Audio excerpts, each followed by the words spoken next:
All right, everyone. We have a very special episode of Newsflash. We're not going to get wasting any time to get into it. We have assembled a panel of we'll see about how like-minded we actually are, but we're all very interested in talking about just the general news of the day, and particularly what is going on, obviously, in Israel and Gaza right now. Assembled, we have two people. Actually, I think everyone here has been on, my podcast at some point or another. We have James Weld, Kenan, Oktay, and Jack Hirsch joining us. A pleasure to have all you guys. Thank you, Spencer. All right, so we will start. Yeah, we'll start essentially with the very first, because obviously we haven't talked to any of you guys here on the show since the outbreak, the October 7th attacks by Hamas, and of course the response here by Israel. And we can give we'll just kind of go around and just, what I always like to do is just give people a chance to state their general reaction, get a sense of their position, and then kind of make it go a little bit more kind of freewheeling from there. And just, as long as no one shouts over each other, pretty much talk, whenever you're willing to talk or feel like talking. All right, so we'll start here. Just saw Jack and Kenan together, so we'll have Jack go first.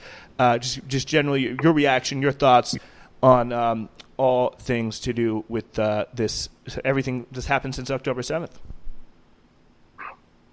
Hey, what's going on? I'm Jack, and I guess yeah. I mean, October 7th was an emotional day for me. Sort of waking up and reading that as the news was crazy. Especially I didn't know anyone directly that was like killed or injured in October 7th, but I did know sort of friends of friends and family of friends sort of deal. So there were definitely people I knew of that were definitely affected, taken hostage, stuff like that. So it was an emotional time.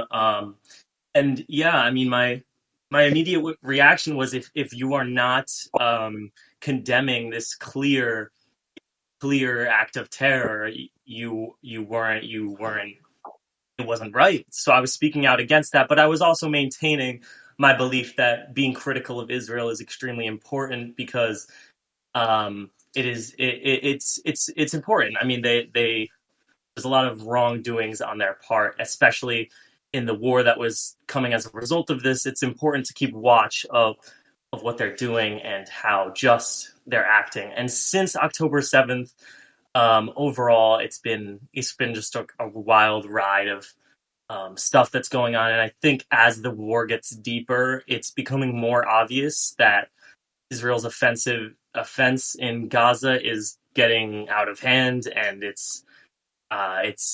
is tragic reading about civilian casualties in the news and yeah. So I don't know. I got a lot on my mind, but that's the run of it. So yeah. Yeah, that makes perfect sense, and I hope that anyone you may know, either directly or indirectly, is doing okay, especially if they were in the hostage situation as well. Really awful. Do you want to go there to Kenan? Kenan, we'll give your thoughts real quick. Yeah, I mean, I genuinely agree with what Jack has said. I think one thing that I found interesting is the debate over Israel's handling of the war in Gaza, specifically whether if they're being cautious with their attack on Hamas, and whether they're taking stock of the civilian population, whether they're being careful, or whether they are explicitly attacking civilians, whether they don't care about civilians at all, they're indifferent towards civilians, or whether they are actively trying to protect civilians while targeting Hamas. Because I think we would all agree, or maybe almost all of us, we would agree that Israel has no choice but to counterattack against Hamas, specifically, and attack Hamas, because they can't get away with this. But whether the counteroffensive will, how many civilian lives Israel is willing to kill on the Palestinian side to finish off Hamas, that is the question. And I'm looking forward to discussing that with all of you today.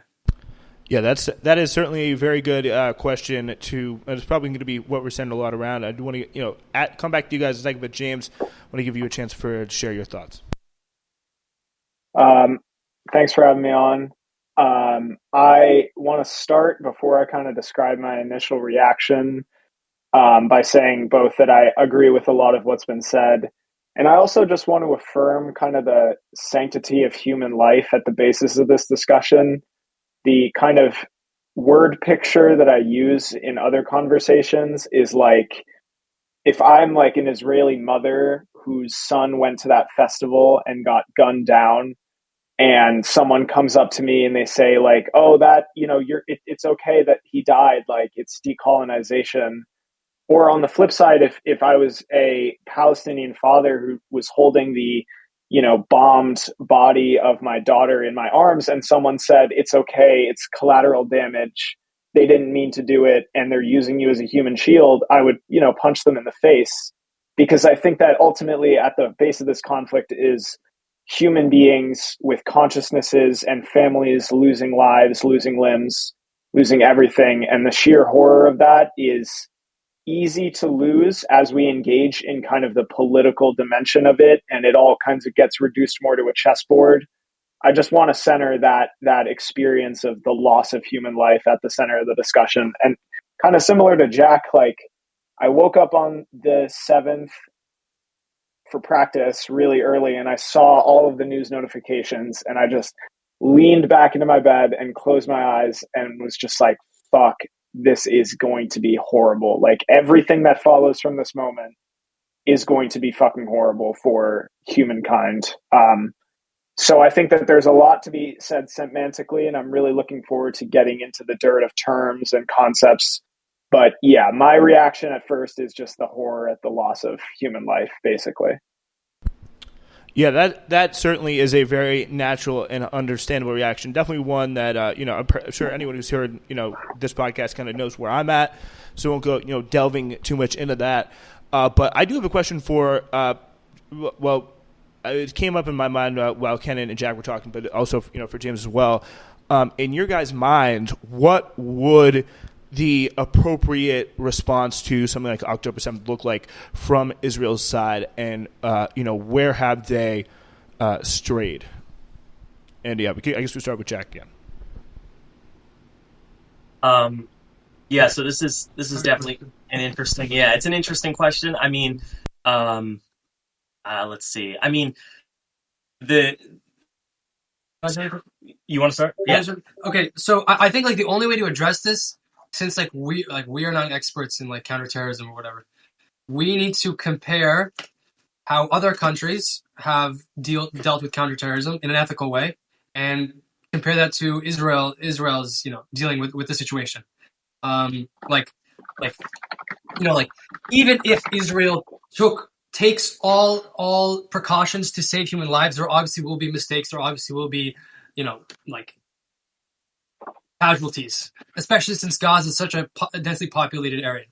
So I think it'll be hard to debate Israel's strategy, what they could do differently. I heard Cenk Uygur talking about they go in with special forces or whatever. Yeah.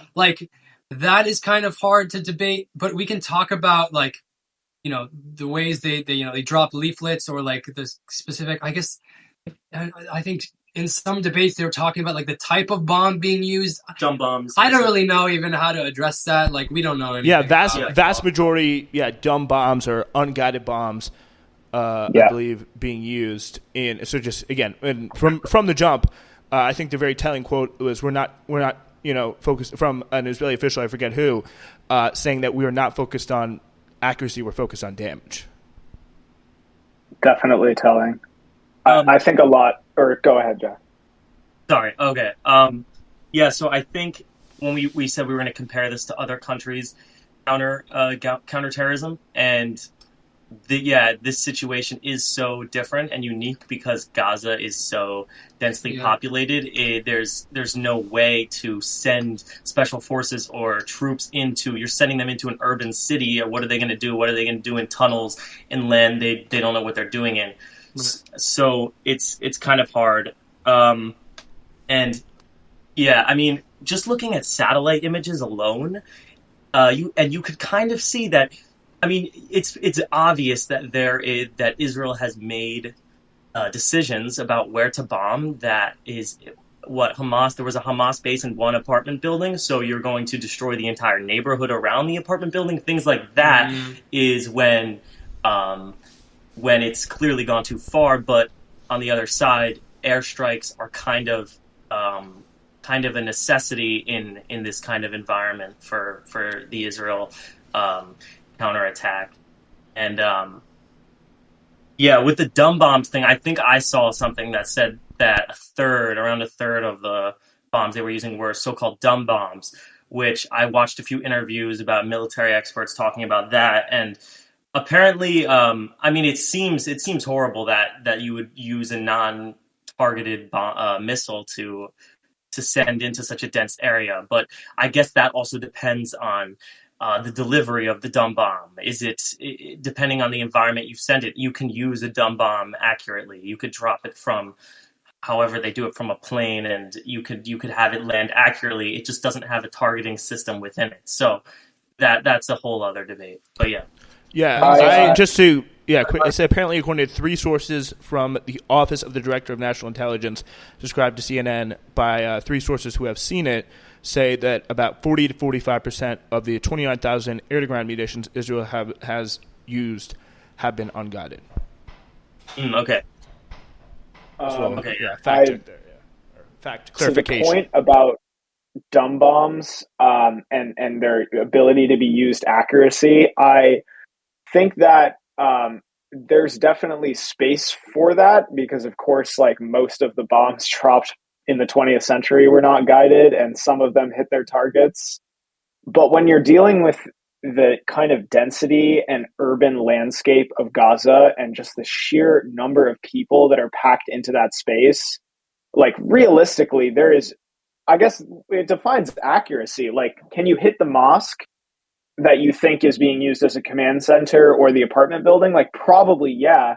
But how many other people are going to be collateral damage to that hit, even if it's quote unquote accurate? You know what I mean? So it's not just a question of like, are these munitions accurate in the absolute sense? It's like, even if they are accurate, what are the human consequences of accuracy in that? You know, like Jack said, like you think there's one room being used, so you destroy a whole apartment. Mm-hmm. And also to kind of speak to Kenan's point, it is really hard to theorize about what a response looks like in terms of specifics. And again, none of us are counterterrorism experts. But I can tell you that what Israel is doing does not constitute an ethical and proportionate response. Even if I can't give detailed and step-by-step of what that might look like, I can tell you that this is not it. You know, when they're dropping leaflets with Quran verses about the great flood coming in and destroying everything, like the intention behind that is malevolent. I mean, of course, you're bombing their place. Yeah, it's a malevolent intention. But like, that is where we stray away from proportionality, because it becomes to look more like collective punishment when you're using, you know, dumb bombs or bombs at all in such a densely packed urban area. You're not really allowing aid to get in, and you're dropping like provoking and terrifying leaflets like that. I can tell you that you're not just targeting Hamas with that strategy. That doesn't make sense. You know, there's something more than just the pure targeting of Hamas when you see facts like that appear in the story. I don't know. I mean, yes, special forces, like, we can sit around and hypothesize all day, but like whether it works, it's hard to say. I would love to see a breaking of the cycle of violence, but you know, we live in the real world, so I guess we'll there's not definitely be able to like, rely on that. There is definitely more, you know, real world versus fantasy solutions. A lot of people I've heard, you know, just throughout discussion of this being kind of going back and forth about. But yeah, I would say another, you know, a thing that really stuck out with me is some of the pictures of times where, you know, it's something called like a surgical strike.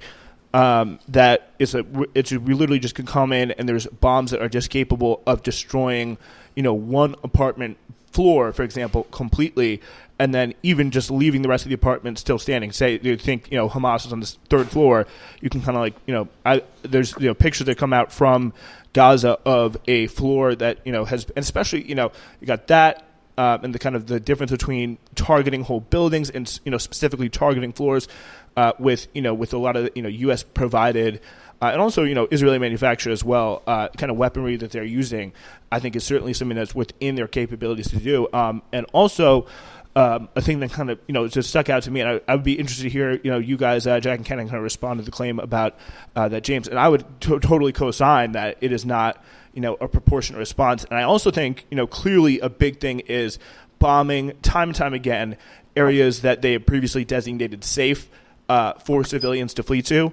I think those two things, the difference between the surgical strikes and not, and the fact that even the IDF is saying 60, 70% at the most, or sorry, at the least. Other estimates, UN, other human rights groups have it much, much higher, but at the very, very, lowest number is 60% to 70%.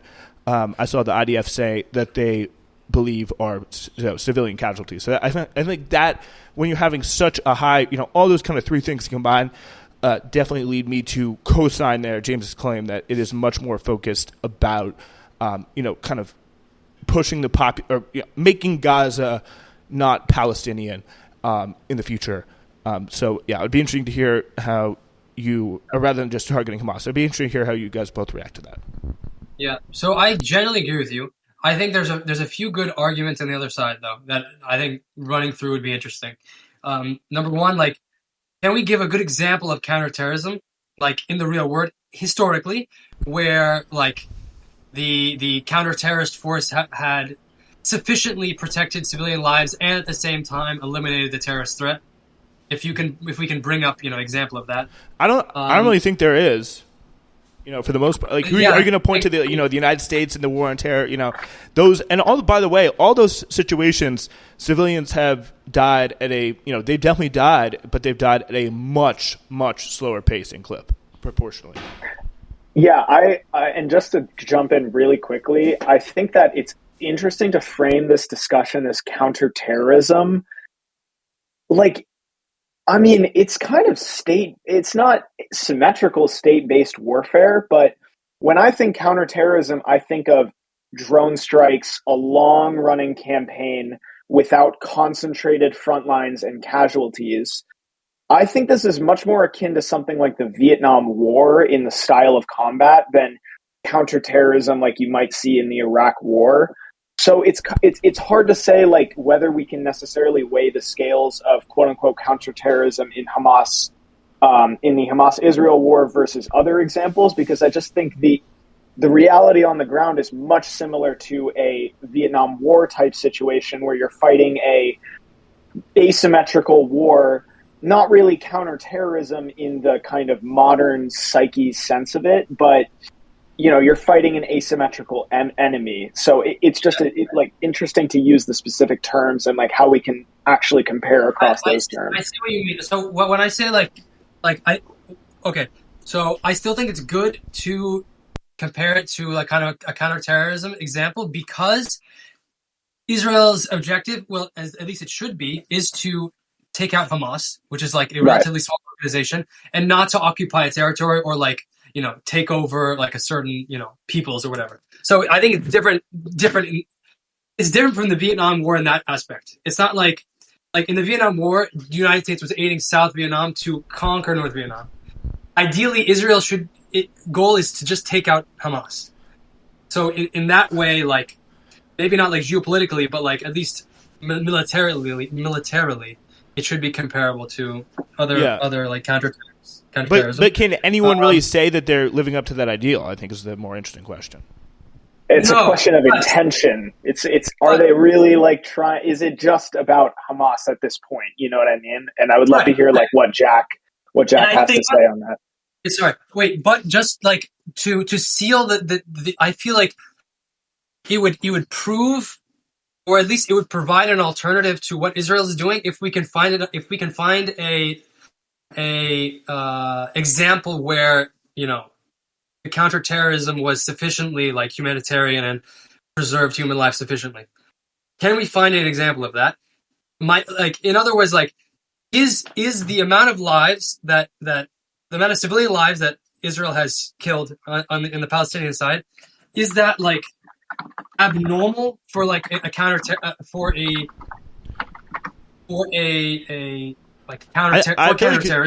It's abnormal for any conflict anywhere in the world. Was what I was saying. Human. Killing of human lives is abnormal. Period. No, but not in a conflict. You're talking about civilians dying in a conflict. You want to compare it to any other conflict? Civilians are dying. Children, especially, are dying at a much higher clip. I don't know exactly how high and how it compares, but I think that alone, it does kind of lead to. Like I feel like there's almost especially because the things that Netanyahu has said about the two-state solution and the continued pushes that we see in Israeli media about trying to get people the Palestinians of the Sinai Peninsula and things like that. I feel like I don't see like the utility in looking at it as something that maybe it should be that in an ideal world. I would agree.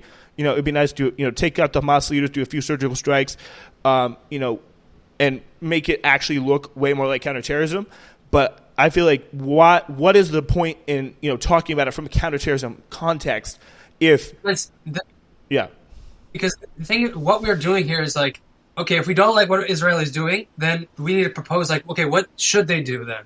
Because I think we all agree like Israel has the right to respond and attack Hamas. How they should do that, we need to discuss, and whether they're doing it, we need to have a discussion. Now, whether they're doing it, wrongly, then whatever. Mm-hmm. You understand? Yeah, I agree with that framing of the conversation.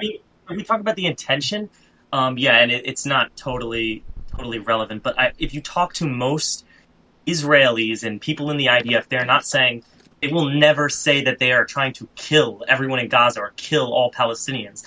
They would never say that. It is not. There are extremists, yes, but most of the Israeli populace stuff, they have witnessed this terrible attack. They all know someone that has been affected, and now they're saying we need to destroy Hamas terrorists. That's the goal of this war, and it's hard because Hamas is. I mean, they're a big organization and they have an armed wing, and they're pretty much the acting government of Gaza. So we can't we treat Palestine, we treat Gaza like like we kind of baby it a little bit. Yeah, it's like a bunch of civilians. It's just a bunch of civilians. It's like you're trying to like knock out the government of like a region. It's not like that. In that way, it's not like comparable to like a terrorist organization. Like you're trying to knock out the governing body. Of, like, they're effectively the state. It's like ISIS more so than it is like Al Qaeda, because Al Qaeda never had a state of its own. ISIS had a state of its own, But also, in terms of calling, to be clear, like I think you could say, obviously, like Hamas is the governing body, but calling in some ways, I guess you could say, because they have their own kind of independent governing body, like it is a state, but the only way they can have any economy is just through 500 aid trucks per day because of an Israeli blockade that's going to block off everything from chocolate to shampoo to concrete, even to rebuild places like airports, things like that have been bombed years and decades ago. I think it was a decade and a half ago they bombed the airport in Gaza, and it still has not been rebuilt. And I think in terms of like I would definitely kind of piggyback a little bit off of what Jack is saying there about the just general Israeli attitude. Is a very interesting poll. I don't know who has seen it. It was a 83% of Israelis supporting, 68 supported quite strongly, 15% are quite supportive of the encouraging of, this is a direct quote, voluntary emigration of Gaza Strip residents. So that's a vast majority of them saying we aren't there. We just don't want to see all the Hamas leaders rounded up, which is perfectly understandable. Especially from an Israeli perspective, they're saying we want Jewish control over Gaza. We've seen time and time again, various, Israeli, media figures being like, this is going to be ours soon. We're going to have a great house by the sea. I feel like that, and you guys can correct me if I'm wrong, but that is the, mindset that I am seeing kind of coming out of the, Israeli government. And especially, I think it's interesting you see Bibi starting to increase in the polls as well in comparison with the, post October 7th, the other opposition coalition was completely dominant. Now that is less and less the case.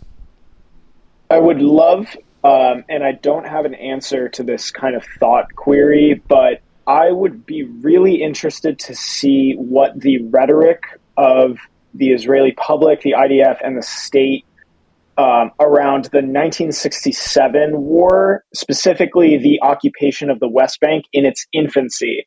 I would be very interested to hear what the rhetoric was at that time, because it might be able to give us something of a comparison point. I would be surprised, and again, I'm speaking not having the information in front of me, if Israel said in 1967, we are going to settle this land, colonize it, and make it an intractably Israeli territory. But that's what happened anyway. You know what I mean? And when they took Sinai and when they occupied Gaza prior to 2005, they had settlements in Gaza. They had settlements in Sinai, and they dismantled those settlements and gave them back. But I would be shocked if there was an official Israeli declaration of a intent to colonize, mostly because that's contrary to international and Israeli domestic law. As far as I'm aware, there are a lot of illegal settlements in the West Bank as well. Even if they're not saying let's genocide all Palestinians, which I am certain that the vast majority of Israelis are not saying that and don't believe in that, it really kind of remains to be seen, because rhetoric only means so much depending on the actions of the government. And, those polls like you just referenced are really interesting in that concept, because maybe it illustrates attitudes that aren't being spoken in anecdotal conversation with you, but when asked by a pollster, maybe the truth comes out. I really can't say, but I definitely would be shocked if Israel had declared its intent, or the Israeli public had declared their intent to colonize that land in the previous examples. And therefore I would not expect to see it in this example, regardless of what comes in the future. Right. Can I comment now on that? Please do.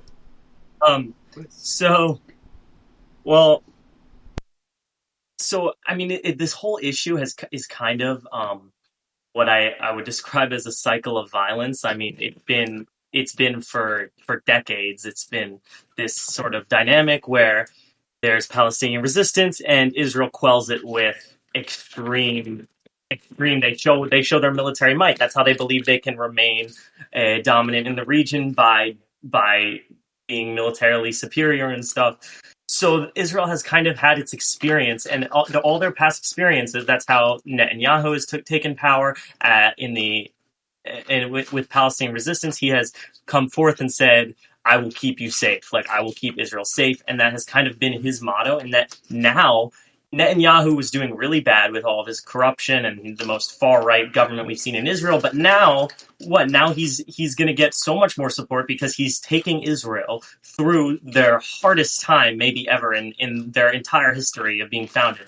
And for a lot of Israelis, about that poll, it's sort of they have been dealing with the Gaza question almost for a long time now, and I think the solution is not this at all. I think Israel, in the position of power, needs to make their own concessions and sort of bring hope to the Palestinians in the region. It can't be solved. We've never seen in history something like this solved through aggressive military backlash. But besides what I think about it, to Israel's perspective, of course they're done. They're done with Gaza. I mean, Gaza was on its own. They elected Hamas. They've been running terror attacks since. I mean, yeah, they want their land back, but they've been, at a certain point, there needs to be an end to this cycle of violence. Someone has to end it. And at a certain point, they've given them opportunities. Then they had to blockade, and they didn't have to blockade, but they've created these blockades. They've created these things for security. That's been their whole thing, ensuring security. Oh, we have a little loss of connection there. Hopefully, it's a connection. Yeah, well, hopefully we'll get on the Kenan and Jack in. Hopefully we're able to get them back soon there. But yeah, definitely a very valid point. It essentially kind of does get in line with what I was trying to say here as we wait for hopefully they're able to come back online soon. But yeah, it does kind of go with the thing that I was trying to say is that they are post October 7th, post the worst day of death in the history of Israel. Like, they are not going to be messing around. And I think that changes the attitude of a lot of people who maybe would have been in the West Bank era. They coming from a completely different position, or sorry, the 67 era, they're coming from a completely different perspective, and a completely different populace, completely different position in the world. Israel's way more secure, way more just confident and bigger position on the world stage now. And I feel like that definitely does play into the fact that hey, almost a sense of shock and rage. I think in a lot of ways very, very comparable to the situation in America post 9/11. I have kind of there are two currents in my mind on this. Oh, we lost him. I think they might have crashed. He's calling me on the phone, but I'll just say this first. In one sense, I have the normative and my idealized form of what I would love to see happen, and then on the other sense, I have this realpolitik sense. And in the normative, I really do agree with Jack. I think that the breaking of the cycle of violence is the only long-term solution, because every time you bomb, Gaza's population is 40% under 18. Yeah. Every single bomb you drop creates another 3 future fighters. So it doesn't really matter if you get rid of Hamas. You can't kill an idea, and all you've done in this case is create a new generation of leaders. That's the normative sense. Yeah. In the realpolitik sense, it's like, that's not going to happen. The Israeli public are outraged, rightfully. Hamas is a horrible and horrific organization. Those attacks are literally gut-wrenching to think about. Like, peace, the moment for peace is not now in the political minds of the Israeli public and the Israeli government right now. And how do we reckon with that fact? We can imagine a solution through breaking the cycle of violence, but we have to reckon with the reality that in this moment, at least, that's not going to happen. And I think that for the most part, we're going to be dealing in damage control. What is going to come from this? Like, how much death is there going to be? Will there be like a great loss of life? Is the Palestinian state like destroyed forever? The idea of it, I think we're just, I would love to see the cycle of violence broken, but the conversation, I mean, all that's going to happen is boots on the ground geopolitical considerations for now, at least, given the outrage in the Israeli public. And I completely agree with the 9/11 comparison, because the entire House of Representatives except Barbara Waters, or maybe Barbara Boxer, Barbara Lee. Barbara Lee was the one, right? Yeah. Everyone voted to authorize the use of force, if I am not mistaken. That kind of is a very apt comparison with like the emergency cabinet. Like the Israeli public is kind of unified, at least behind a forceful response. And so breaking the cycle of violence, even among peace activists, it's like dimmer and dimmer a probability as time goes on. Yeah, and I think the thing is where, a lot of Israelis, seem to be now, there was an interesting article in I think it was like the Jerusalem Post about it. It's like, you can't kill an idea, but you can definitely put it in the Sinai Peninsula. That is for sure. And that is something that's something that they're trying to get to, I think, by a lot of what we see in Israeli society. But yeah, we do have Jack now, and I want to give Jack a chance to finish the point he was making. Yeah, sorry about our computer froze. No problem. Wait, so what did you guys talk about when? Oh, just about pretty much building off your point. You would not be if you remember where you were like left off, it would not seem out of place if you just picked up with that. Okay. So I was saying they're so originally it wasn't always like there wasn't always this blockade on Gaza. It wasn't always all these checkpoints there. It has sort of been through acts of terror that Israel has, and I'm just giving their perspective now, not mine. I'm saying Israel has assembled what they believe to be proper security measures to avoid this. And so with October 7th and this failing, it was to their perspective, they sort of now have no choice but to go in and eliminate Hamas, which is quite the task. And I also wanted to just hear again the poll that you shared about agreeing with the sort of immigration or like what was it, voluntary? According to the voluntary migration of Gaza Strip residents, most likely to the name that's been tossed around the most is the Sinai. What were the numbers on that again? 83% support, 68% support strongly, 15% quite supportive, 8% don't really support it, 9% don't support it at all. That's okay. Wait, 9% don't support it at all. Okay, that and something like that is crazy, but yeah, it's sort of how the U.S. around it's an extreme response. It's awful. I mean, it's sort of around after 9/11 the U.S. they weren't building mosques in certain areas. I mean, there was extreme amounts of racism, and I mean, there's definitely Islamophobia and stuff like that coming out of this in Israel's side, and just this is all breeding like more extremism into that cycle of violence. I mean, adding on to that, I think like the support of Hamas has actually increased in the West Bank. Yeah, I mean, to them. So I mean, on both sides, extremism. Yeah, it's like if you're going to come in and try and wipe out our society, we're going to give people, from the Palestinian perspective, we're going to support whoever's the most effective in terms of getting that back. And that's obviously, as we have seen, definitely not the Palestinian Authority. So yeah, definitely not Hamas either. So. And there's definitely not under its leadership. No. Yes. And I think with that poll on how voluntarily kicking them out, basically, what if you ask Palestinians that 100% would support forcefully removing Israelis from their homes? I think there was a 50% support of. I don't know exactly when the poll was. I can look it up, but I'm not. I'll hold that thought essentially. The question is also kind of like it's much different. Who's in power? Because who's in power? Yeah, the Palestinians are going to say, "Yeah, we want our land back." They're dispossessed and they're the ones out of power. So I would not be surprised if it was extremely high proportions. Right.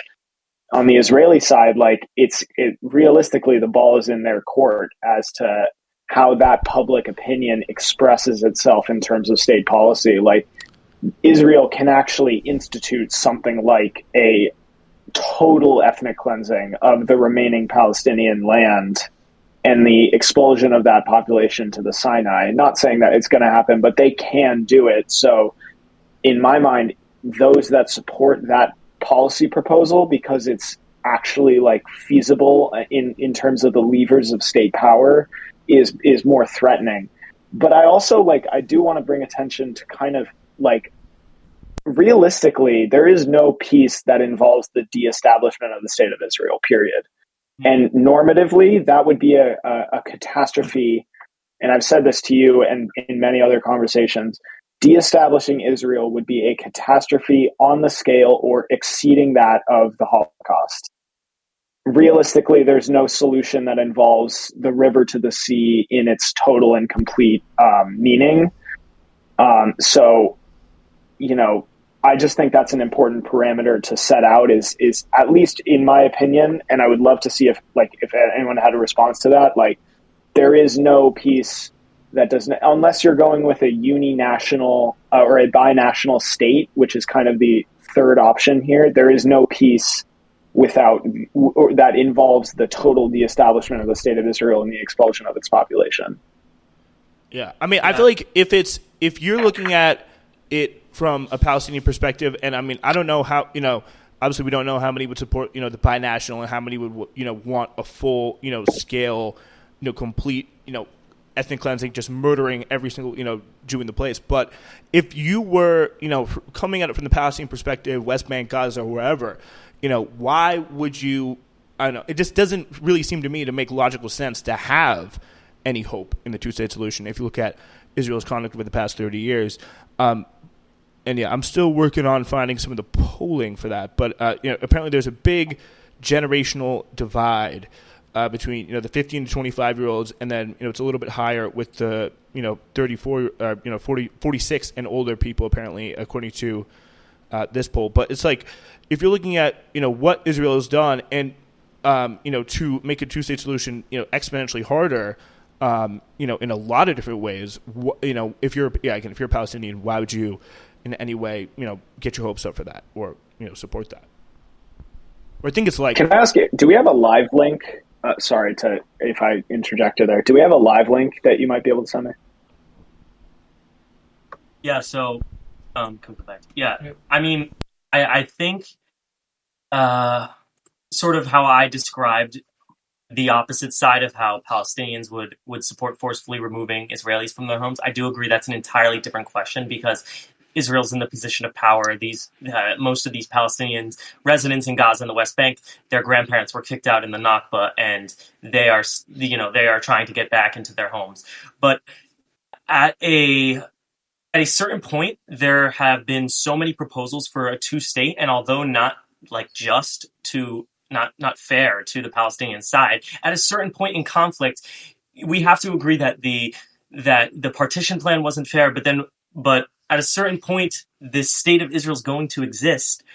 If by not accepting all these offers at two states, yes, you're going to keep shrinking after you keep attacking and you keep losing wars. I mean, at a certain point, all these a lot of Arab nations today are normalizing their relations with Israel, and it's sort of becoming more normal that Israel is going to have a permanent presence in the Middle East. I mean, it's definitely.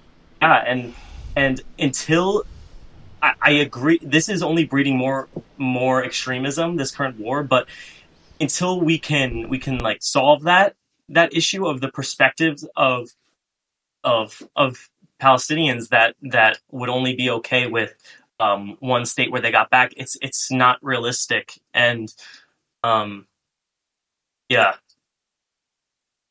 I'm going to let Kenan respond to this because he hasn't spoken in a minute, but I definitely think at a certain point, like, the deal was pretty good in the 90s compared to how it is now. You know what I mean? Like, there is no maximalist solution anymore, and there is going to have to be compromise by the Israelis and also the Palestinians on, their biggest demands like East Jerusalem, the right of return, etc. But I completely agree. Like, there's going to need to be a peace proposal will involve compromise.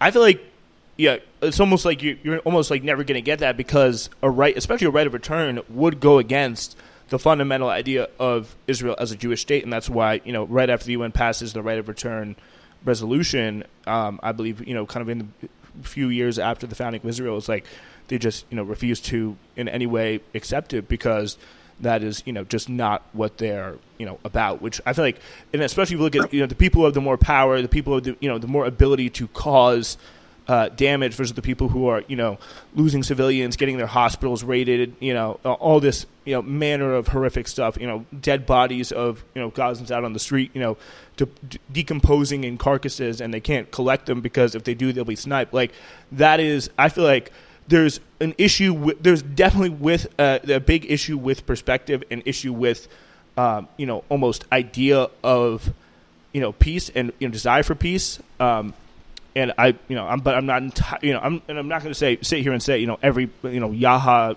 Sinwar, whatever his name is the greatest lover of, all things Israel and going to be, a fair person to come across the table with. But I feel like, the people, causing the complete exodus of at least what I would say that they are moving towards. If you look at how they've gone pretty methodically from north to the south and just moving down, they're trying to clear that strip of Palestinians, and I feel like that is something that is the biggest obstacle. And I think that is right now there is no functional force standing in the way of, or even just any kind of force capable of standing in the way of that happening, which I think is the single biggest problem and obstacle to to peace right now, as opposed to Palestinians who have been nothing but beaten, killed, humiliated just day in and day out for years and years, as opposed to what they think of Israel. That's just my takeaway on that.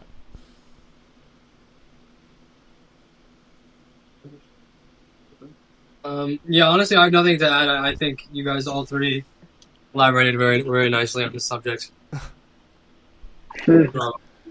Yeah, and that does kind of bring me to my next point, obviously, which here is the United States, and I alluded to it just before, but United States playing a very big role in the support of Israel, and it makes me and it was I think it was 20 ships full of guns arriving and other military equipment arriving in Israel from the United States this week. And what do you guys think about? We'll start again from the top of Jack there about the U.S. relationship to Israel and how or if it should change. Okay, so it's a really interesting topic. With their support, and just how you described it in shipments of guns, it's been sort of military grants to buy U.S. arms. And it's sort of Israel and the U.S. have this relationship where it's very militaristic. It's all for buying U.S. weapons, but I don't have a strong stance on that necessarily. I don't think that it's necessarily right, and I wouldn't be opposed to the severe cut down of U.S. Military aid to the U.S. U.S. military aid to Israel, because I think the diplomatic role that the U.S. has is just far more important. I think it's important to the U.S. They benefit in many ways from the relationship, and but just having Israel as an ally diplomatically is important. But also, I do believe that the U.S. being a strong ally of Israel is in some ways the U.S. has been able to. It depends on the leadership in the U.S., but in some ways, the United States has been able to sort of keep watch of Israel and be on top of them over their shoulder, watching what they're doing and being involved in a lot of these conflicts, like Joe Biden being heavily involved. And if the U.S. was entirely cut off from Israel, I think we would see worse outcomes in the Middle East in terms of Israel's response. They no longer have as much care about looking out for civilians, these kinds of things. And also just stability of the region. Like now Israel's entirely more vulnerable. So I do think the relationship it does solidify things a little bit. But yeah, in terms of money for U.S. arms and stuff, I really don't see I just don't have a strong stance on that. I don't think it's a great thing at all. But yeah, it's a really multifaceted discussion about the U.S.'s relation with Israel. Yeah, I agree with Jack in many aspects. I think the more the U.S. is involved in Israel, the more leverage we have, and I think the U.S. should use its leverage to make Israel change their policy in Gaza. Again, what that would look like, I don't know. I think that goes back to discussions how can Israel change their involvement in Gaza to be more humanitarian, while at the same time targeting Hamas.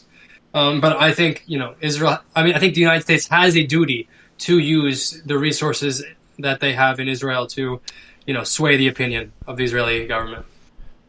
Yeah, I totally agree with your point about, the leverage. I think we saw, was WSJ reporting that there was a call that was made by Biden to try and stop Israel from doing a second front in Lebanon to push Hezbollah back to that river. I forget the name of it, but they apparently got a call from Biden saying this is just not going to work. This is too much, and I feel like that does show you that there is, as Kenan said, we have a lot of leverage, and I feel like that makes every single picture of just men being kind of and children and elderly men being stripped down to their underwear and lined up in a field or whatever, and God knows what happens next, or every horrific scene of whatever. We've all seen the scenes coming out of Gaza, but the point I'm trying to make is I feel like that makes the U.S. and that makes Joe Biden deeply complicit in what is going on, which is very well could be if there's no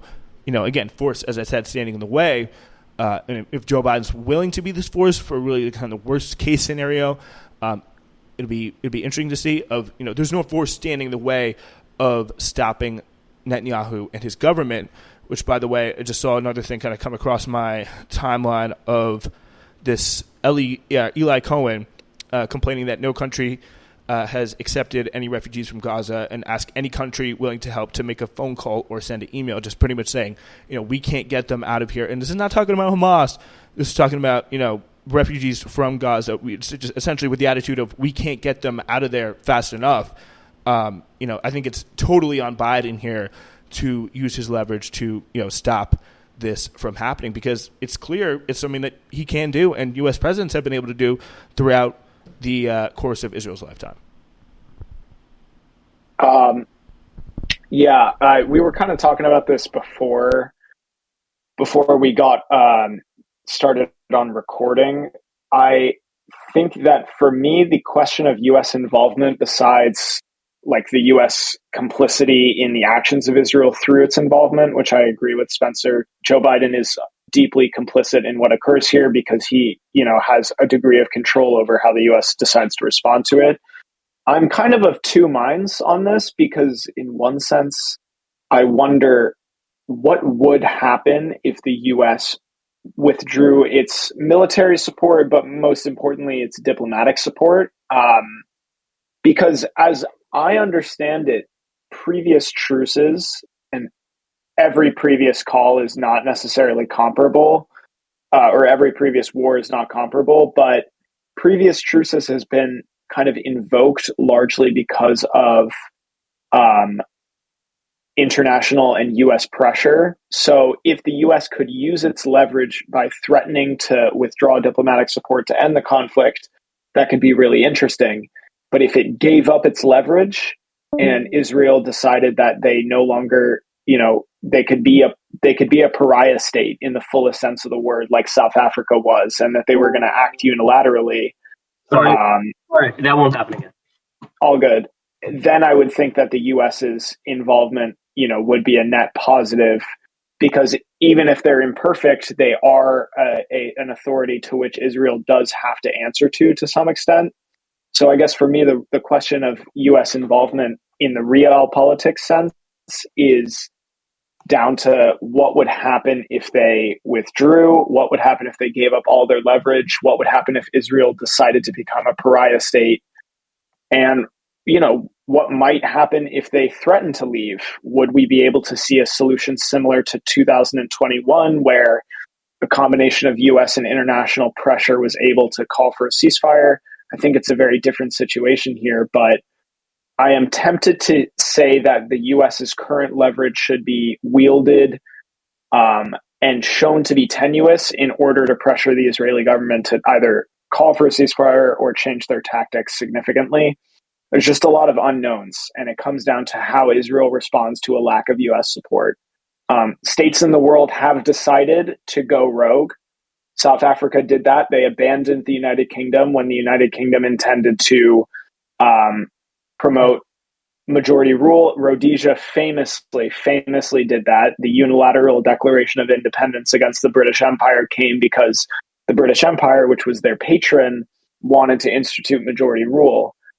They decided we would rather be a pariah state than have that happen. So it's not as if there are no examples of states kind of giving up their quote unquote patron and going pariah, going rogue. It's just there's so many unknowns ultimately. In the realpolitik sense, it's really hard to say, and I don't have the information to fully answer the question. That's a really fucking good example, dude. Yeah, but and I also think it's important though. What Israel feels from their perspective is they have an existential threat. They're surrounded by existential threats in their mind. So to become a pariah state, to go on their own like that, I just don't think it's at all realistic. And I think they would do what they can to avoid it. Yeah, and that as we kind of keep coming back to here, like would be a response, a probably strong response to the reduction of any kind of U.S. diplomatic or military support, which again I think one of the biggest problems that the Palestinians have is not necessarily in Israel, but the fact that there is just nobody in the U.S. who can really just kind of push Israel in this direction and was willing to stand up and say we're at least putting conditions on this aid. we're going to make this be a little less easy for you. And just even that, which, hearing Joe Biden saying, it's not a crazy idea for conditions of aid a few weeks ago, I thought I was, hallucinating or going crazy, which shows again, how far things have, moved along. But I would agree. I feel like I've fundamentally you can't imagine anything getting different, or this push to clear Gaza being slowed in any way without serious U.S. intervention, which is the kind that they have never ever before put on Israel to stop them from doing something like this. It definitely seems to be in a lot of ways kind of a culminating moment of a problem that has been going on, festering under the surface, as you said, Jack, the Gaza question. But also really the West Bank question as well has been going on, under the surface for quite some time.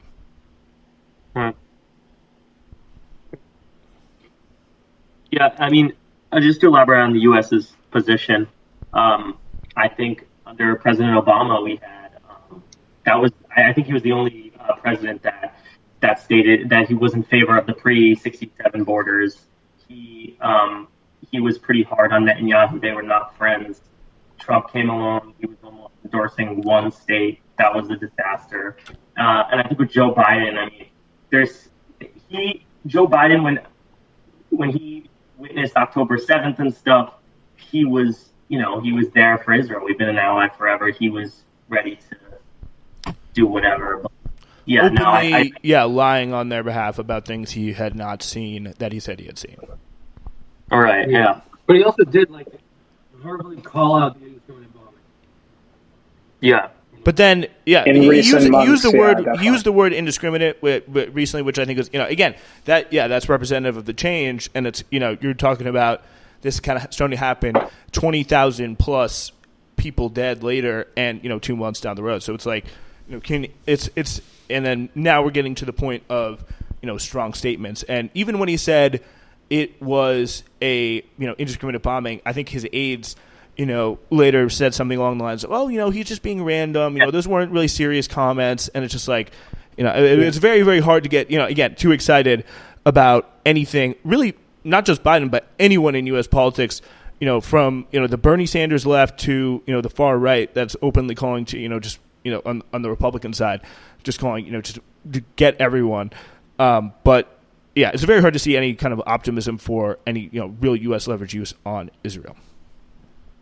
I also just want to comment kind of on the Joe Biden in particular, not to be an apologist for Joe Biden, but I mean, he's in a tough fucking position. Realistically, if we compare his administration and Obama's, we see a lot of the same kind of intellectual currents, the same ideas. He's kind of trying to run it back on that new Democrat third way centrism. And I think that extends to foreign policy because he was elected as the foreign policy president. He's going to bring us back. He's going to bring NATO back. He's going to, stand up for our allies. America is back. That was his big thing. Obama didn't have October 7th to deal with. You know what I mean? I would imagine that had the circumstances been the same, we would have seen very much a similar administration to Obama's, but October 7th is fundamentally different from the previous conflicts that we've seen over the 2010s. And put in the position that he's in between the progressive left and this fracturing in the Democratic Party over the state of Israel, I definitely think that the way that we characterize Biden specifically needs to account for the context in which his administration is acting. And none of this is to justify it or say that I like how he's responding. I just think that, kind of what you're saying, Spencer, it's really hard to get excited about anyone in U.S. politics right now on this issue because the issue is poisonous. It wasn't this poisonous 5 years ago, but it is now. That's why it's hard to get excited about anyone, is because realistically, there's so much caveat and compromise. The context is hard. The situation is difficult to deal with. No one is going to have an answer that satisfies probably even most people at the very least. So I don't see any hope in U.S. politics because I think that both the political structure and the political climate is just it's toxic and it's not going to be conducive to a rational and well thought out solution to this conflict. But like, when do we ever see rational and well thought out solutions to conflicts in the wide grand scheme of things? Like, a lot of things come from compromise, and compromise tends to make good systems shaky. Yeah. You guys go ahead. I was wondering if anyone had, especially Spencer, something on. So I think Egypt just recently offered sort of a permanent ceasefire deal where Hamas would relinquish their leadership and the hostages would be released, and that would result in a permanent ceasefire. I don't know if I ever saw Israel's reaction to that, but I know that Hamas obviously rejected that proposal because, they're not going to relinquish their power, and that puts them in a bad position. But if we want to talk about that a little bit and sort of like the road forward. Yeah, I think the road forward definitely is kind of an interesting thing because I think that is definitely a very the ceasefire deal that I've seen. Yeah, obviously mostly Israeli people posting about Hamas has rejected this ceasefire. I think it is kind of interesting because you do kind of see a Hamas of two minds just kind of on this being sometimes seemingly very scared and kind of coming out and releasing those. If you remember those like 3 elderly women who came out of the very early in the war that were released, and kind of doing that preemptively, even though there were some reports that were saying Israel wanted no part in receiving them because they wanted let things play out a little bit more, and then you see them kind of turning down this peace deal. But just what I would say is again it's very possible that I think if you look at the situation in Gaza right now, if you look at a near famine setting in with the lack of access to food and just diseases spreading on the streets, so much so that they're killing there's a report on Israeli media about them an IDF soldier even dying of a disease. Like, that is a point where it's very, very hard to kind of sit to we'll give Israel whatever it wants, especially as we've seen kind of more evidence of increasing. And again, this is not to say that it's going to be some sort of Viet Cong versus South Vietnam situation where they turn around and win the whole thing. That's very, very unrealistic. But it is definitely more casualties, I think it's fair to say, than the IDF expected coming into Gaza with this kind of guerrilla war style that a big army with a bunch of tanks and a bunch of air power, like the IDF is going to be in a lot of trouble for. So I think with the situation now, I think it's one part in that the road forward. It's one part in that I feel like the I guess what I would say is, and I can't obviously get inside the heads of the people in Gaza and the leadership of Hamas.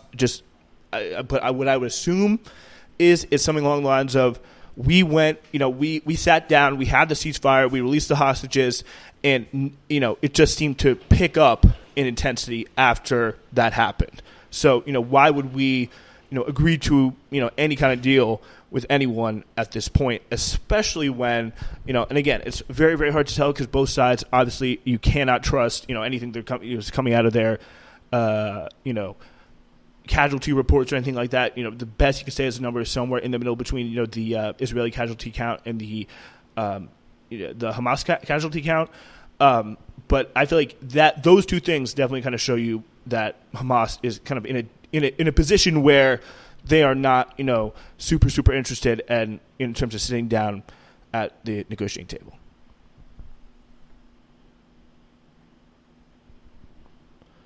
Yeah, and I don't know what if any of you guys would have a reaction to that.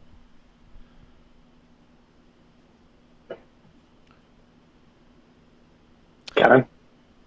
I have no idea. Kenan, why don't you speak up? No.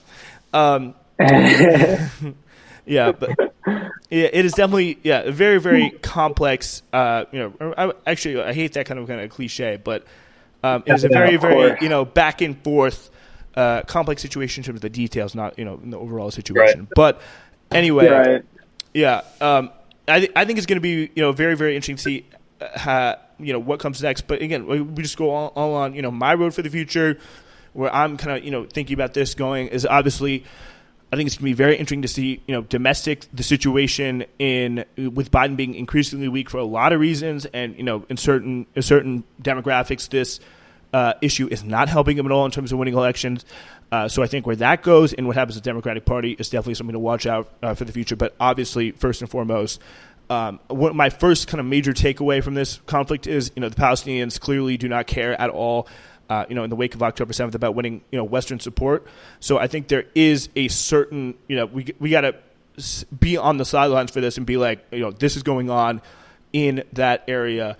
And I think it, will be decided by, the actions of people in that area. But yeah, looking forward, kind of for that region specifically, it's very, very hard not to see, more of the same unless anything changes. Definitely agree. I would be interested in understanding what everyone thinks would be like a ideal situation. Like, what is the solution right now? Is it like is the solution like Israel uses the Palestinian Authority to take over Gaza and they kind of do a deal there, or like does Israel stop there? Wait, Kenan, see if you can't cover. Are you covering the mic or something on your computer? Yeah, if you could turn it up or make it clear. You hear me? That's a lot better. Yeah, much better. Okay. Yeah, I was just saying I would be interested in hearing like what are everyone's solutions right now? Ideally, what does it look like? Or like what kind of like what would you change in Israeli policy to alleviate the situation? How do the Palestinians and the Israeli government come to a peace deal at this moment? If we're talking in kind of the fantasy land a little bit, which I love to do. I personally, a realistic we could do fantasy first, and then I feel like we get back to reality. Sure. We can do fantasy if you want. Yeah. All right, so I think we'd all be in a fantasy situation though. Right. Yeah. I would love to see not just a Palestinian Authority, which is a corrupt, weak organization. I would love to see a Palestinian state, 1967 borders, perhaps with the Negev desert. I might be pronouncing that wrong, or parts of it, and also parts of kind of the Galilee region, potentially under Palestinian control. But I think the 1967 borders are a good way to start. There is something to be said about states that are kind of bifurcated into two exclaves. I would love to see mutual security agreements. Like fundamentally, if there's going to be two states, they can't exist in opposition with each other. They are fundamentally codependent and intractable from each other. So mutual security agreements, trade agreements, the ability for Palestinians to make use of a highway, a railway, perhaps even a tunnel between the two territories, and maybe an international mandate on the city of Jerusalem, like a kind of almost a third state run by either an international council or a local municipal council, ideally with like sectarianism in parties limited to the extent to which that's actually feasible or constitutionally possible. But I think that fundamentally, like the Jerusalem one, even in Oslo, even when we got closer than we ever have been to a lasting peace agreement, Jerusalem was the intractable thorn that could not be taken out. If we can't get the Palestinians, if we can't give them East Jerusalem and we can't give them to give up that claim, then I think the only feasible way to reach peace on that aspect of the issue would be some kind of international mandate. I also would look at like a one-state solution with a binational state. There's a lot of different, possibilities that I'm sure we'll discuss. Yeah, I would say, I like this is kind of just a quick one here, but like the big thing about what you kind of first suggested, which I think is like, roughly fair to say is kind of like a Oslo Accords, like kind of on steroids, like revamped a little bit, is like, which, you look at which society assassinated their leader immediately after. And one of the biggest, maybe supporter isn't, is too strong a word, but one of the biggest, I'd say, instigators of an event like that happening, obviously being Benjamin Netanyahu and him being in charge for so long after that, just essentially that kind of catapulted his rise to power was that event. Makes it very hard to see. Again, it makes it clear that what you suggested there, especially at this point, is very much a fantasy situation. Okay. Should I go through my? Yeah. Fantasy. Do you want to turn the mic maybe? Oh yeah. Turn the mic. Can you hear me? Yeah. Yeah. Okay.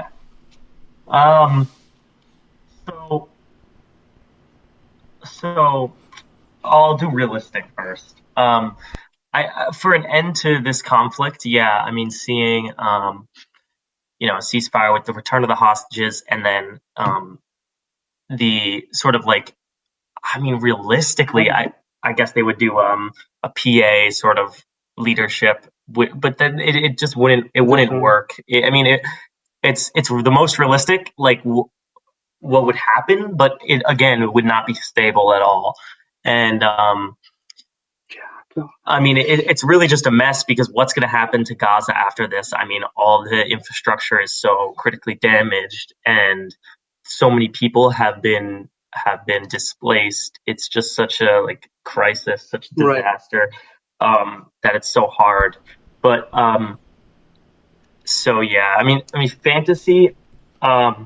I agree. Something like the pre-67 borders, with basically just a Palestinian state that has the West Bank, Israel forcefully removing their settlements. A lot of the settlements that have sort of put Palestinian villages in little towns surrounded by Israeli roads with checkpoints. It's a disaster. That stuff should be forcefully withdrawn by Israel. There are some big settlements along the Green Line, I think, where these big settlements where it's almost like now there's been Israelis there for a lot of generations, and some of those that are right on the border, if it needed be if need be in some situation, they can hold on to that, anything for that 2-state solution. But sort of the end of the occupation and blockade in Gaza, all the security checkpoints. But doing something like this would also require, like you were saying, that mutual security thing, James. A lot of issues that Israel has had with Palestinian authority in the region has been their lack of trust. Punishment. Well, I was going to say how their lack of punishment on terrorist activities, right. And they need to have an active role in combating and being counter-terrorists, because you can't have a government that's actively organizing terror missions. It's just being indifferent. Yeah, or being indifferent. And so, a 2-state solution where Palestine gets most, if not all, of the West Bank and Gaza, and we connect that somehow. Jerusalem is a huge issue, and I think we moved backwards a lot with Trump and sort of moving the embassy, and it's a disaster. I think it's important to say a real serious Israeli effort to settle East Jerusalem, which is probably the single most disruptive thing for peace. Yeah. All right. So on to do you want to give yours, or what is that, James? What? What you got there, James? James got Toblerone. A snack, the Toblerone classic. Classic.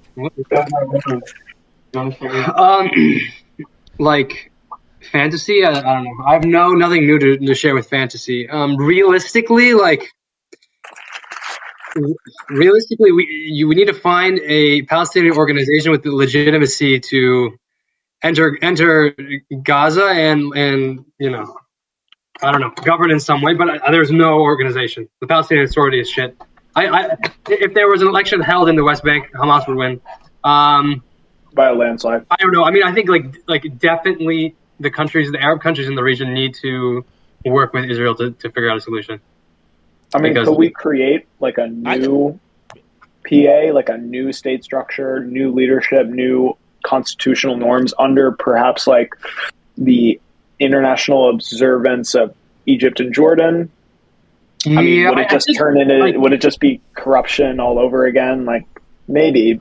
Honestly, I'd say with the Arab states involved, the other, monarchical Arab states involved, like you have a much better chance at corruption than if you let, people who have had absolutely nothing and just lost ground for years and years and years to just say, okay, can we at least get, some of it? Because I feel like just like logistically.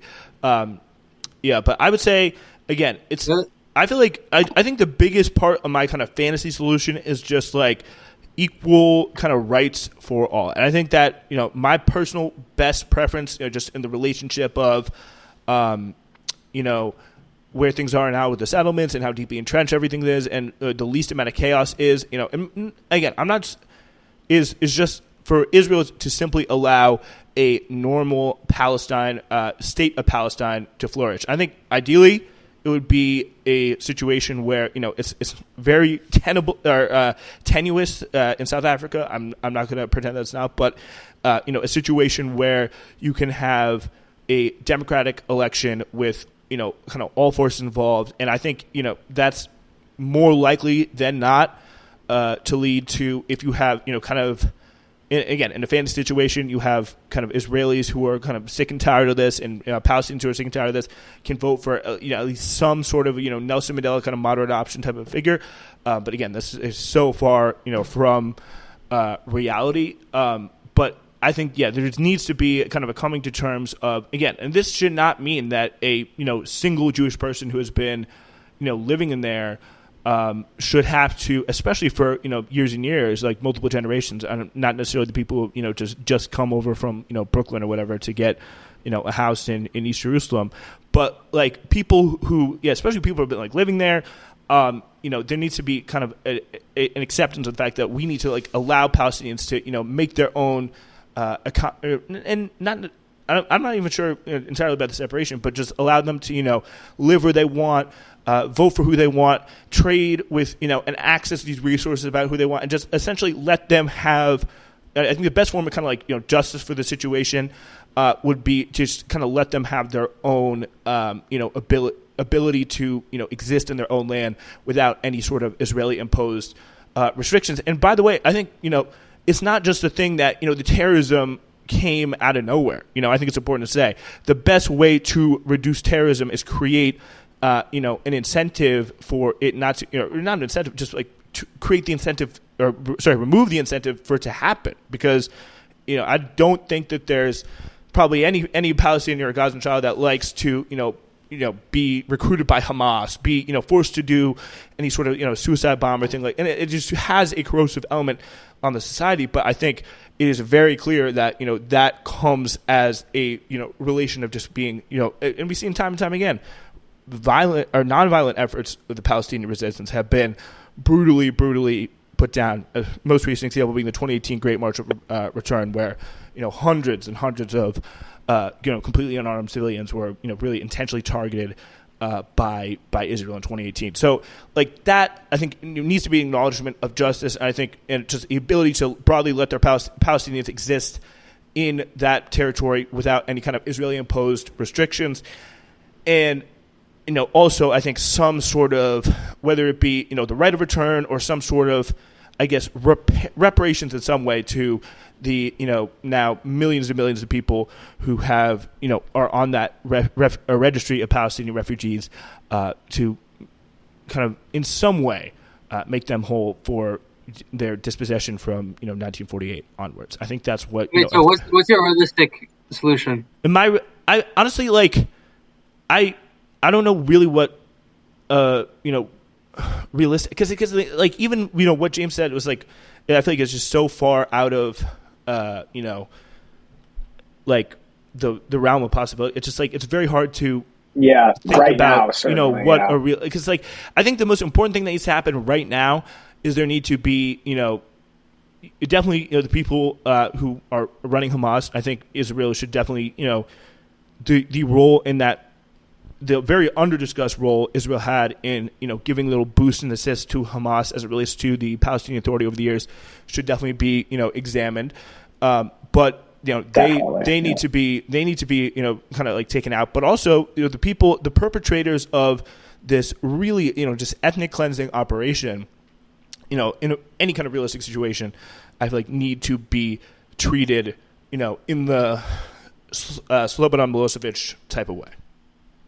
I was going to say, let's compare like Northern Ireland and the Balkans. Imperfect, especially Northern Ireland's right now, because it's on my brain. Its democratic institutions aren't functioning the way that they were intended because of the parties that have received the most votes and the second most votes, the DUP and Sinn Féin, and they're and specifically the DUP's refusal to kind of work in the executive. But let Michelle O'Neill do her thing. It ended the conflict, in any real sense. It ended the conflict. It at least put it on an extended hiatus. And that was accomplished, kind of what you're saying, through the recognition of truth, reconciliation, justice, and equal rights. Northern Ireland is still part of the United Kingdom, but the fate of the Catholic population of Northern Ireland is a lot better now than it was in 1972. You know what I mean? Like, we can come to a better position, even if it doesn't result in all of the fantasy. Like, I want to see a unified Ireland. I want to see a totally independent Palestinian state. Like, we start with baby steps, I think, especially right now when we talk about realistic solutions. Nothing is realistic right now. Like, there's no realistic solution right now at all. Anything that we propose is not currently realistic, because the discourse is poisoned.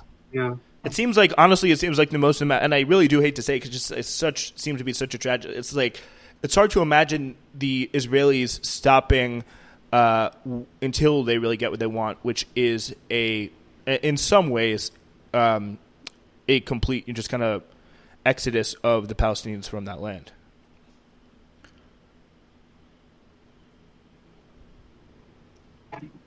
Yeah. Especially the current government is just, it's insane that Netanyahu was able to pull this coalition off and regain power. It's just awful, because this is the biggest roadblock. Israel is more far right than it ever has been, and some of the people in that cabinet are just so toxic to the idea of Palestinian statehood that it's seeming almost impossible right now. Yeah, and especially as that government continues to stay in power, and just really what is a very, very scary situation happening in Israeli society. There seems to be no chance for a peace, let alone justice, coming anytime soon. All right.